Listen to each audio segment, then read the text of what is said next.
How to create a pop art surreal colour effect in Affinity Photo, PC or Mac. Go to Layer menu and New Layer. Needs a layer, so you can see it completely empty layer there. Then go to Blend Modes. Instead of normal, go all the way down to Colour.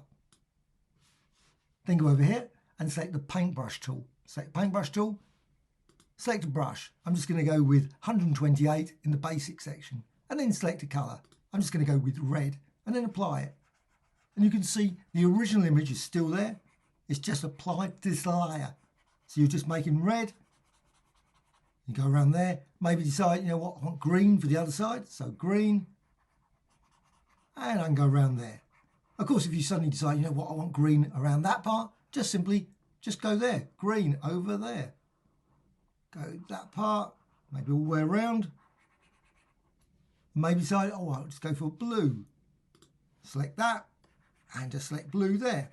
Now the white area, if I go over there, you can see it doesn't do anything. So white and the black, no change whatsoever. So you want to change the colour of the hair. Let's just go for yellow, and you can apply yellow.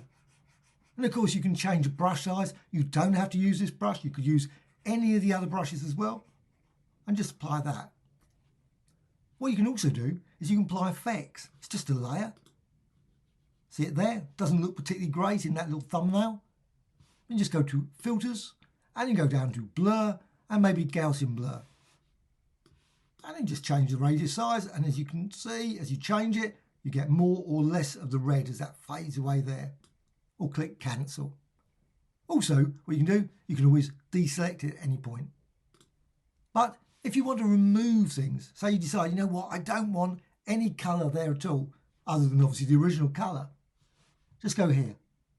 Go to the Erase Brush tool, select that, select a brush, and then, say the hair, just go over there. And you can see then it removes the yellow and it's back to what it was before.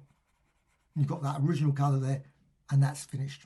So there, got a lovely colourful design, very quickly changed using the colour option here in the blending modes.